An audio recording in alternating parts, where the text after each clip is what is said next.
Can you give us an update on Mark Bloom? Oh, he's going to be out for a while. He's got a bad strain of the MCL, and unfortunately won't see Mark for a long time. A long time. Can you? 4 to 6 weeks. Really, that long? Yeah. Okay. And Jackson? Jackson's he got a pretty big knock on the Achilles. Actually, it kind of like swelled up and that. So it's settled down. So hopefully it's not as bad as we kind of first thought. Do you think he'll travel to Houston? No. Okay. Bloom's MCL injury, is it one where he just has to rest it? There's no surgery or anything? It's No surgery. It's just a rest. You know, he's obviously in a brace. He's got ice and chance for him to get some calories into him. He needs to put on a bit of weight. He's too skinny at the moment. I know injuries are part of the game, but it's unfortunate. It seemed like you were just getting healthy. Yeah, and that's how it always. I think I said in an interview. I know the one thing I do know is that something crazy is going to happen, and it generally does. And it's it's fortunate with Bloomy because we've got on that right. Jackson's probably the guy that we put it right back as well. So that's our kind of another choice, and that's why we might have to. We've got Brad and Nick, who are going to have to do a job with Stephen being out as well. And hope that nobody else goes down in that back line, because apart from Ashton, you'd have to go to somewhere else. Really. Yeah, thanks for reminding me that, Neil. Can you recall Ryan Richter? Yeah, we can recall him. And we'll go after this weekend. We'll assess things. Okay, so that's a possibility? Or? Yep, it's a possibility. What about Jeremy Hall is away in North Carolina for how long? Is it just this weekend? Or? He's in Rochester, I think they're playing. So he just went down there just to get a game, just to get 90 minutes under his belt, and so that should be good for him when he comes back, because we'll need him. And when will he come back after this week? Yeah, Monday. Okay. Are you expecting a slightly different Houston? They're getting another player back, I think, in Corey Ash, and as you know, they got some more players back from World Cup and injury, and they're at home. Is it going to be a slightly different team this weekend? Do you think they played pretty well to start with? But I expect, a very motivated, bordering on vicious, to tell you the truth, Houston team. They have to win. They have to win in front of their fans. They have to win to get their season. They've had injuries, and that's been kind of what they've kind of laid their hat on. That hasn't been a successful season. Now that everybody's fit, it's a make or break game, and we understand that, and we can't match it. We've got to better it. So it's going to be a game that I feel that we'll have to roll our sleeves up, and we'll have to really stand up and hopefully be careful. Michael Bradley wearing the captain's armband with Stephen Caldwell being out. What sort of leadership do you see him bringing to this team? Well, just his experience, and he's been around a few blocks, and we could be here forever if you want to talk about his leadership. It's just it's what he brings on the field with the ball, and his kind of partnership that with Colin and Jonathan Azuria and Dom in the forwards, that we have to get up to speed probably the quickest, because the leadership thing, whatever he does, even if he mows lawn for a career, he'll be a leader at it. It's just that's his makeup.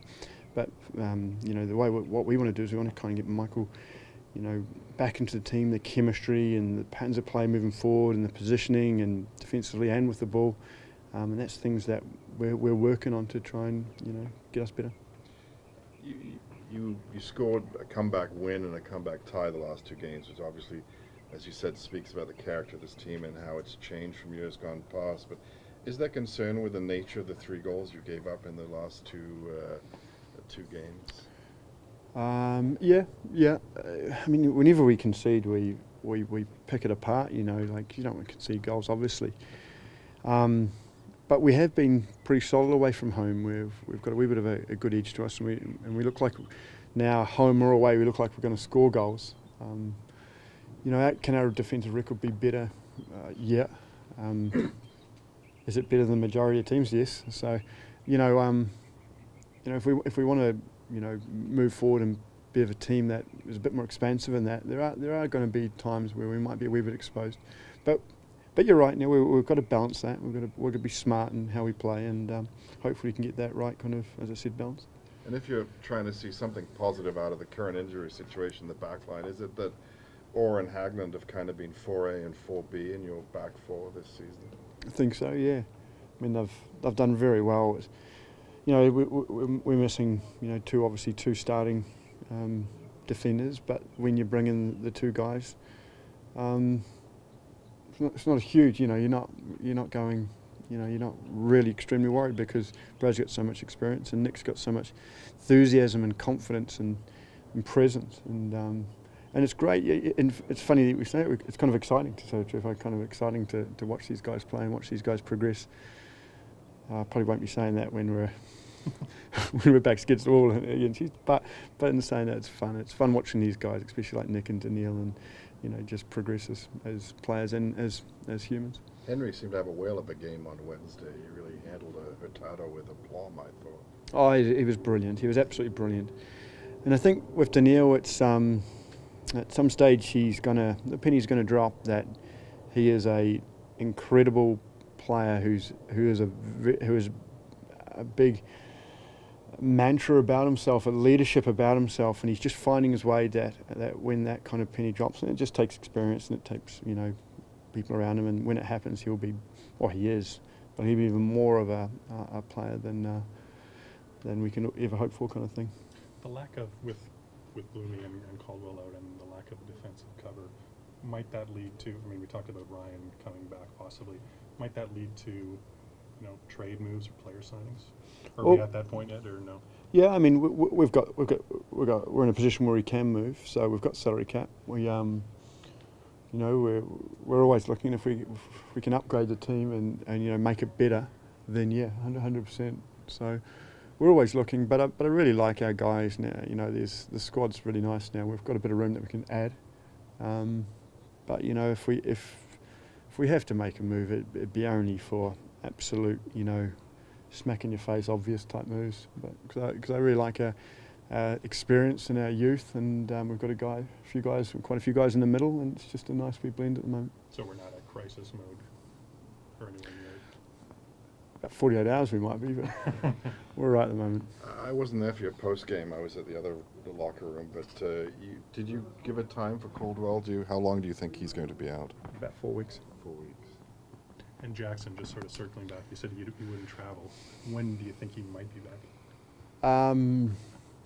He could be a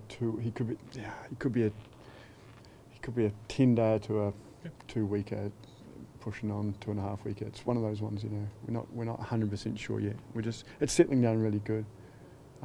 But you know, it's when he runs out there is the real, especially if an Achilles, it's a real test. Yeah. I hate it when he says that. So I'm going to make sure we ask you 3 questions just to annoy him here. Sure. Could we just ask you, we're probably not going to get to speak to you again until Tuesday. Could we ask you a couple of Tottenham questions?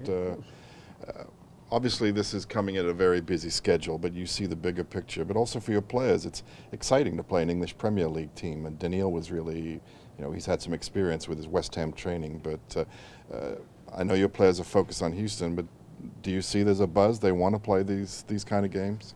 I think so, because you see them all playing over in England. You see them on TV, and it's just when you rub shoulders against them, it's a kind of a bar to see where you are, kind of thing. You know, that's how I always used to like it when I was a young guy, to see, you know, what the difference is. You know, can I match it with these guys? And